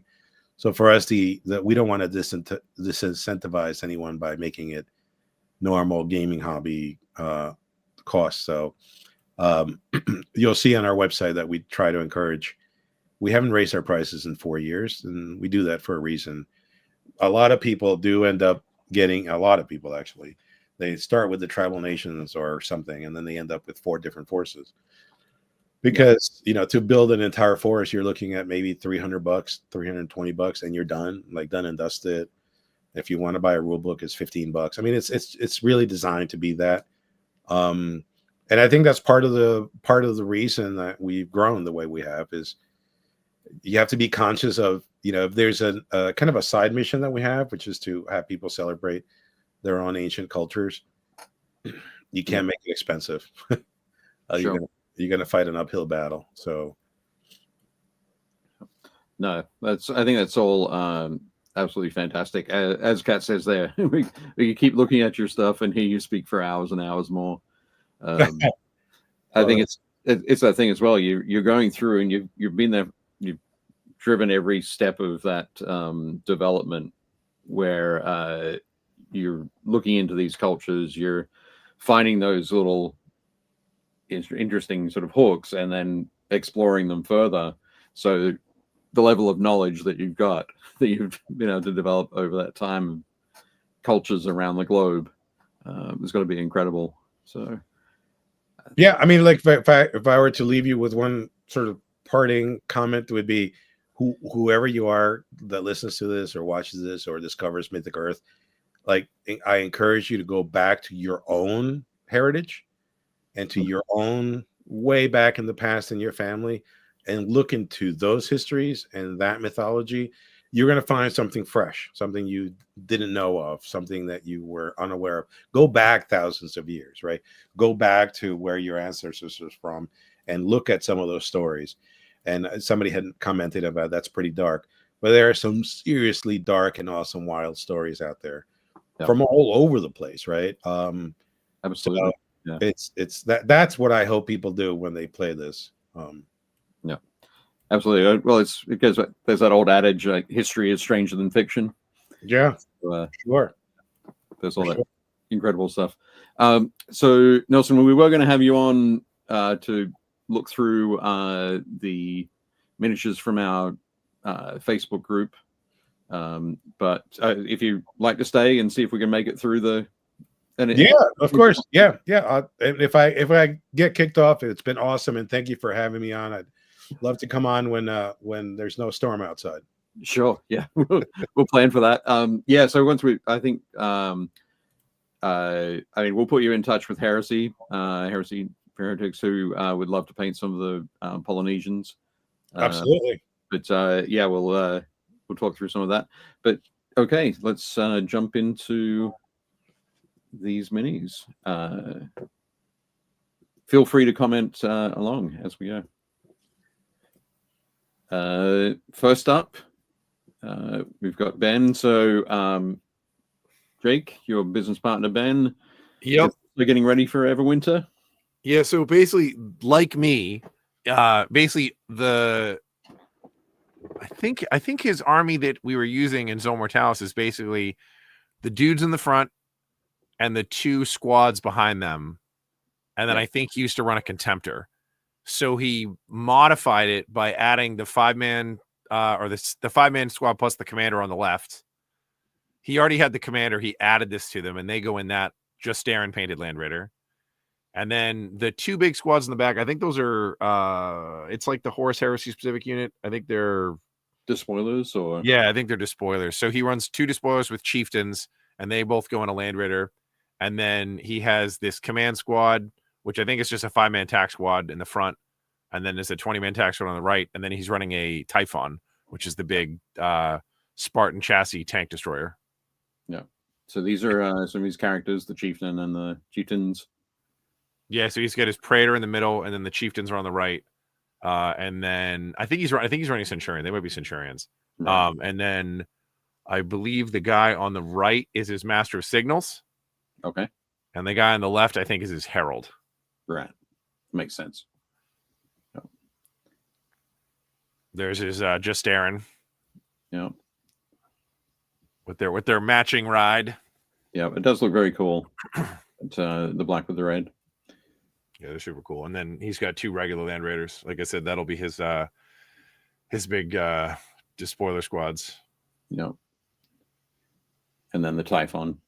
That thing is gross. It is, for anybody who hasn't played it, it is essentially like it's the same cannon, I think, that's on the Vindicator, or like the was it Lehman Russ Demolisher. It's a bigger Demolisher cannon. Yeah, it's a bigger Demolisher. But it's really good. And then all of his stuff, like mine, all has Havoc launchers on the pintle mounts because it's the best. It's easily the best pintle mounted weapon in the game. I mean, other than spending the points on like a multi-melta for 5 points or whatever, it's gross. Because if you hit something and cause a wound, they have to make a leadership check at -2. It causes panic at -2, which is great. Yeah. But oh no, sorry, it doesn't cause panic. You have to make a leadership check, and if you fail it, you're suppressed. Suppressed. Right. So, but they'll be really fun. But yeah, this is the thing. The one thing in his army that I'm nervous about is this thing. Right. I think it'll be targeted pretty quickly. Oh yeah, I mean that's why I upgraded one of my Sakarans to a Venator, and I upgraded my Spartan so it has laser destroyers on it. So yeah, excellent, nice work, Ben. It looks great. Best of luck this weekend. Brendan's been painting a lot of Trench Crusade recently, but he's now put that on hold so he can get into painting up the team tournament army. Oh well, he's part of the team tournament army for Adepticon. So Team Handsome are running Custodes this coming year, and there's a little conversion that he did. Put in those Paterges. nice. A lot of the strips. Brendan sent me this through and said, what else do I need to do? And I was like, that looks great, dude. It looks very cool. But yeah, he's got his force underway. And that right there is the 2,000 point army. Pretty much. No, I think that's probably his 1,000 points for it all. But I could be wrong. It might be 2,000 points. You never know. I mean, he's got 3 Alorus Terminators. I think they're like, yep. I want to say that's like a 300 or 400 point unit, and then he's got one of their like venerable dreadnoughts on the back right, yep. which is essentially just a Contemptor. Yep. And then he's got a unit of, I think those are Wardens. Yeah, I think so. And then he's got a Shield Captain, and then he's got their specific super dreadnought thing. I forget what it's called. The Telemon. Yeah, disgusting. Like this is a lot of points. There we go. No, Brendan says it's 1K. 1K. All right. So, but it is 10 models for 1K. Awesome stuff. Look forward to seeing these come along, Brendan. Nice one. Next up, Caitlin. Caitlin's just finished painting up her Bretonian Blood Bowl army. They look awesome. Army, I say army? Team. Team is the word I'm looking for. Team is the word. Team is the word. They do look very cool, don't they?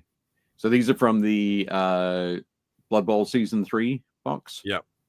That's the new box. It's great. It's them and Tomb Kings. Nice. I to send some extra photos of the posted some extra photos of the knights, like the night runner, and there's a thrower, I'd say runner, and like blitzer as well. Yeah, but I really love these linemen. Yeah, they look great. The facial expressions are super cool. But I do love the scheme, the sort of half or quartered yellow and green. That was excellent. There we go. Yeah, super nice. I love it. Yeah. Excellent work there, Kate. Looking great. Yeah, Brendan says love that green. Yeah, it is really strong. And the yellow is fantastic too. Nice work. They're gonna look nice on the pitch. Yeah, for sure. Dave Hummel went all out for Tanksgiving this past weekend. He was a little bit disappointed he didn't get paint on all of his tanks, but he got paint on a lot of his tanks. I mean, I basically painted a quarter of this week. Yeah. Well, I will say I don't know if don't think Dave got all this paint done this weekend, but he got a lot of it done.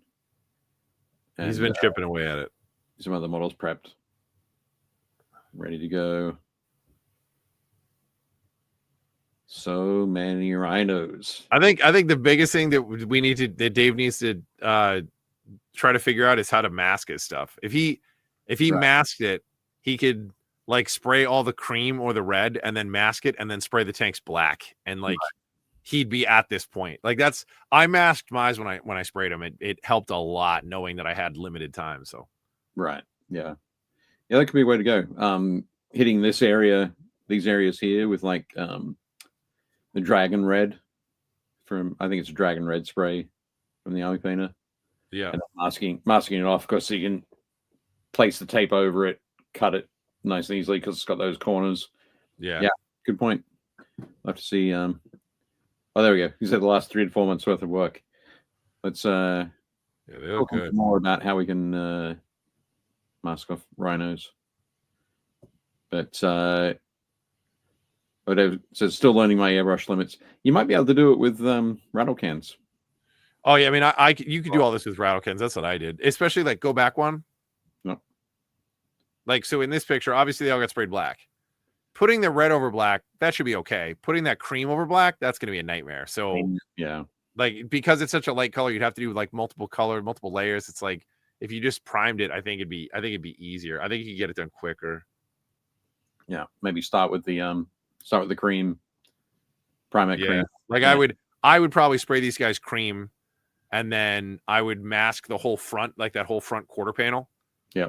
Like the little bit on the corners, I would just do a piece of tape across them, and then I'd spray the rest of the tank black. And then when you pull the tape off, you can basically hit that whole model with speed paint. Like you could do a speed paint red over the cream, and that would take care of the red. Yeah, that could work. I have to see.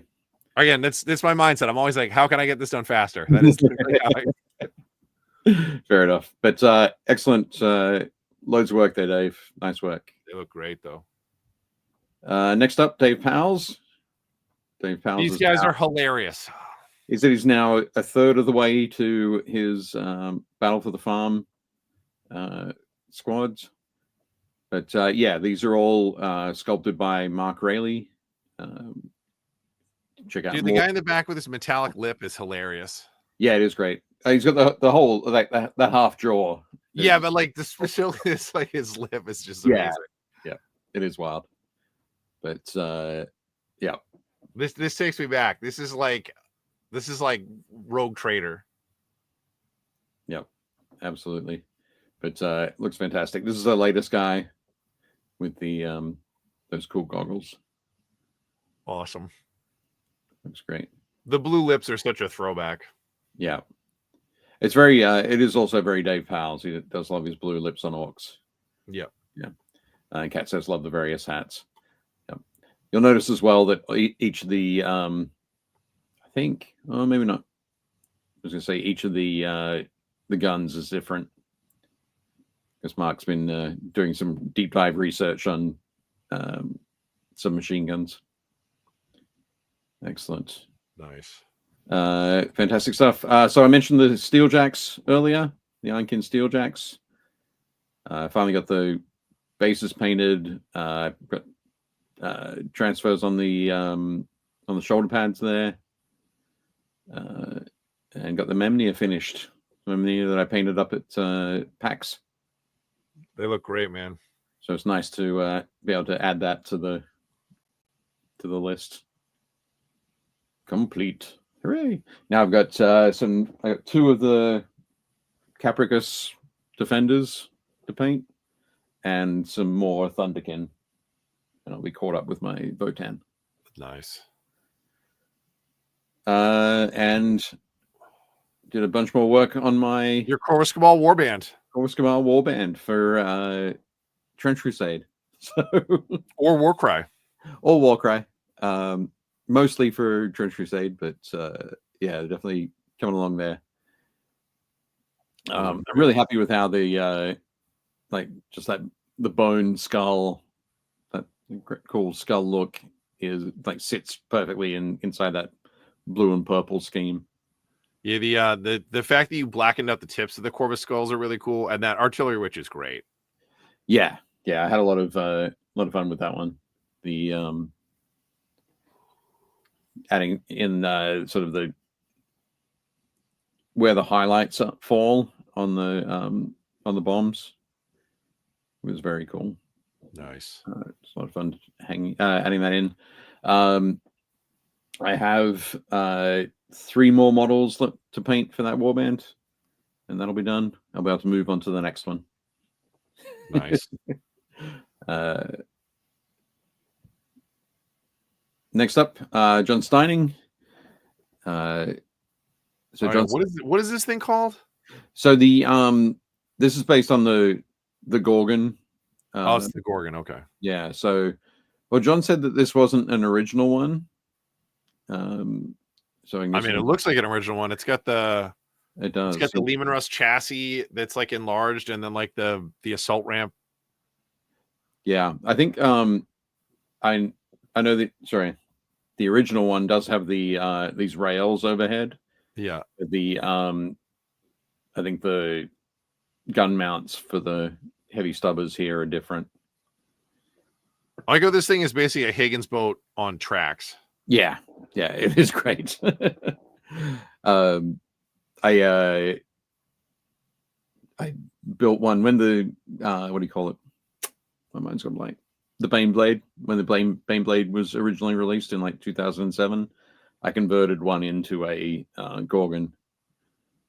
Loads of plastic artwork. But, yeah, this is looking really good, John. And I love the bright and shiny pistons you're starting out with there. I'm sure they'll get some grease and grime on them, but looking very good. Nice one.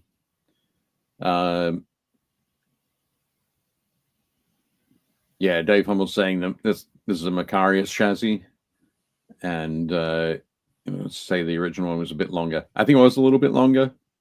This does look a bit square, but did it come with the 50 Kriegsmen stood to attention? I don't think this one did, but the original certainly did, and I was super tempted at one point to buy one so I could get those 50 Kriegsmen and slice them all apart very carefully, do a little bit of putty work, because it would have been way cheaper. Cheap way to get a whole platoon. I bet you there's a 3D print STL of a Kriegsman stood at attention. You could just print a bunch of them. Oh, I could do that now, but I would feel odd about it because they're like models that I could buy. They don't still sell those guys, do they? Not those guys, no. But they, Because that's the only way they'll fit tell is by because one. they were all standing like this and they weren't on bases. It's the only way you could get them all in there. yeah, no, exactly. But looking good, John. Nice one. Next up, Conrad. That's Conrad. an old school Reaver. Yep, Conrad's posting for the very first time. Yeah, old school Reaver, the Armor Cast Reaver on the left, and Chaos Reaver on the right. Well, somebody asked about it if that was the Armor Cast Reaver on the left, and he said it was converted for him by the guys at Games Workshop Chatswood, Nice. which is in Sydney. I worked at Chatswood for a very short time back in the day. But he said this was done about 20 years ago. But very It cool. takes me back. I had an Armor Cast Warhound. Right. Nice. I think I never owned any Armor Cast vehicles. I owned it for a little while. I'm pretty sure I think I sold it when I was still at GW back in the day. I think I sold it at a yard sale. Right. It was cool, but it was so tiny. Like once the Knights came out, I was like, I can't keep this thing. No, for sure. But cool stuff. Nice to see a little bit of nostalgia. Next up, Luis has finished up his Raven Guard Contemptor with all the options. So clean. Yep. So we're going to have to get nice and dirty soon. But it looks great. So obviously, we've got the Power Fists and the, I guess, is that a Chain Fist on the right there? Yeah, so he's wearing the two claws, and one has the Chain Fist upgrade, Right. which I think is the best loadout. And then he's got the Twin Link, the Multi-Melta, the Twin Link Heavy Bolters, the Assault Cannon, the Conversion Beamer? is it a Conversion Beamer or is that the Graviton thing? I think that's the Conversion Beamer. I think it's conversion. And then he's got the Twin Link Auto Cannon, Twin Link Last Cannon, Twin Link Volkite, and then the Plasma. Yeah. So, yeah, there we go. Excellent. And here we go. There's 4 photos of all the different weapon options being shown. Pretty good. Oh, dude, it's so funny. Yeah. So nice work, Luis. I hope you really enjoyed that project. Looking cool. I think you did. Yeah. Next up, Patrick Keith. We saw he started work on his Kassakin last week. These guys look great. That camo is so realistic. Yeah. And as we saw last week, like really nice and simple to apply with a sponge. Yeah. But it looks Yes. Spray them tan, sponge the whole model, then paint their belts and their weapons and their skin and their boots, and they're done. Yep. He's he's just used a wash over these to get that tint. Nice. Things, but yeah, nice work. Love it. Got some more detail there. I haven't put together any of the new Kassakin models, and just seeing the extra sort of levels of detail they've got on them is very cool. I loved the old metal Kassakin were like some of my favorite sculpts they've ever done. And then when they read them in the plastic, they're so much better. Yeah. These look great. I particularly love the engineer here, the bombardier. Yeah, he has the demo plate and like the mine. Yeah. Just that that extra level of armor on the front is very cool. Yeah, they're great. Nice one. Excellent work there. Patrick. Next up, Scott. Oh yeah, Scott did 3 of the new Blight Kings, or the current Blight Kings. Current Black King, yeah. But yeah, looking cool. I think we saw this guy, the guy at the front. We saw him a couple of weeks ago. Yeah. But then His weapons look great. Like there's so much spot color on them, like the axe on the left and the sword in the back, and then that punch of color for their helmets is great. Yeah. Absolutely spectacular. I love the bell as well. Yeah. On there, just that beautiful And as Scott said the other week, he wants that pop of color, that spot color, to be right in the center on that head. So that sort of desaturated bronze there looks fantastic. Very cool. Excellent stuff, Scott. Hope you enjoy all the new Nurgle that's coming out soon. Yeah, the new ones look great. Yeah, there we go. I still feel bad for those horses. Pardon? I still feel bad for those horses.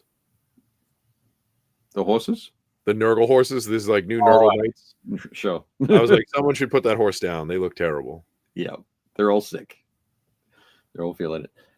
Sean posted a couple of photos of stuff. Oh yeah, we said show the model he put in. Yep. So there we Very go. cool. The bunny there in the middle. But this shot also gives us a look at a couple of other models that we didn't see too clearly in my photo, which is neat. But yeah, I think I'm always going to come back to that like Banff kind of look from Nightcrawler. It's very cool. But nice work on that crazy bunny there, Sean. That thing is awesome. Very cool. And Sean also posted this. This is the salamander that he painted at the GW Paint and Take. So, Very nice. I think it was a crazy speed paint. It looks like all contrast paint, but Yeah. But I mean, nice. painted quickly. yeah. Yep. I assumed. Yeah. Cool. But nice work. And then I think finally we've got Stephen. Still cranking away at his squats. Yep. It's very cool squat project. He said he's been working on a couple of other pieces from an upcoming Kickstarter, but he's not allowed to show it until the Kickstarter launches. So we'll have to be teased by that. Nice. But yeah, looking very cool there, Stephen. If that's the last one, this might be the first show that we end on time in the last like month and a half. I know, it's kind of crazy. But yeah, so next week, episode 19, so our penultimate episode for season 7, we're going to have Ninjon on, John Ninnis, talking about his deck of many colors. Nice. Which should be cool. Where am I? I have some. Oh, there they are. Here on the desk. So these are some of the sample cards that he had at Nova this year. Yeah, I think we had a couple at the booth because I was looking at them with Caleb. Right. And Sam had some too, and I was like, oh, those are really cool. Yep. I think it's a great idea. It's a very just an idea where people always get stuck on color schemes. What are you going to do? How are you going to paint the next thing? But if you're just painting something for fun, just painting something randomly, just randomly drawing a card from a deck and going, I'm going to paint using these colors. Yeah. It's just such a fun idea. And you get to sort of experiment, play a little bit with it. But yeah, Kat, I apologize. I've been sick all day, and I was like, oh god, I got to get on the show. So I just like, and it's a little chillier here in the basement, so I grabbed a hat. Yeah, that's totally fair. But yeah, so it should be fun talking with John next week about that. Check it out. Nice. There we go. So I think anything else you gotta add or throw in? Oh, sorry. Yes, I was going to mention before the books. Oh, nice. Ready to go out. Well, not yet, but so this is part of the process. Is I get sent so essentially all of the pages have been printed for all of the books. Nice. Got 3 books, 3,000 copies of each book. Right. So vast amounts of paper have already been printed based on the files that I sent over and approved the digital proofs of. So they take these stacks, each of these 16 pages called a signature. They take those and they grab enough signatures for the book, do a manual trim on them, and send them over.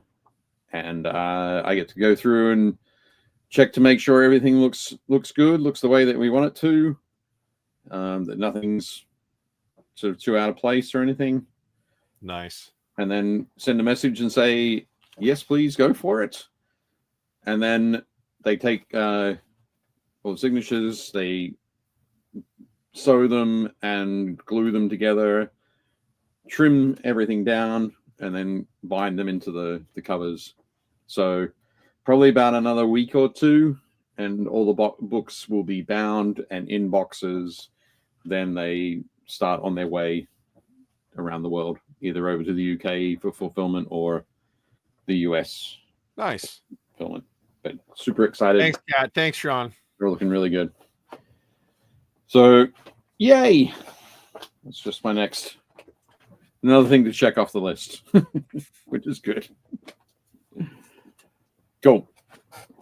Okay. We're good. Nothing else. No, that's it. Well, anybody listening, make sure you guys do all the stuff, like, subscribe, hit the notifications bell, all that good stuff. Share us wherever you want. Once the post is up, you guys can post comments and stuff. If there's anybody you guys would like to see as a guest too, feel free to message us either on the Facebook page or in the chat below, because we'll come back and we'll read through it. I know we've got Ninja on next week, and then we've got Phil For our final episode of the season. and then we've got 3 weeks off, I think. 3 or 4, we'll have to see. Yeah, 3 or 4 weeks off, and then we'll be back. But if anybody needs anything, obviously post in the Facebook page. Make sure you post your pictures for next week. If there's anything you want to have Ninja on take a look at, next week is the week to do it. Everybody stay safe out there. Have a good week. And as always, do not forget to build, paint, play. Yeah. Bye. Shut up and sit down.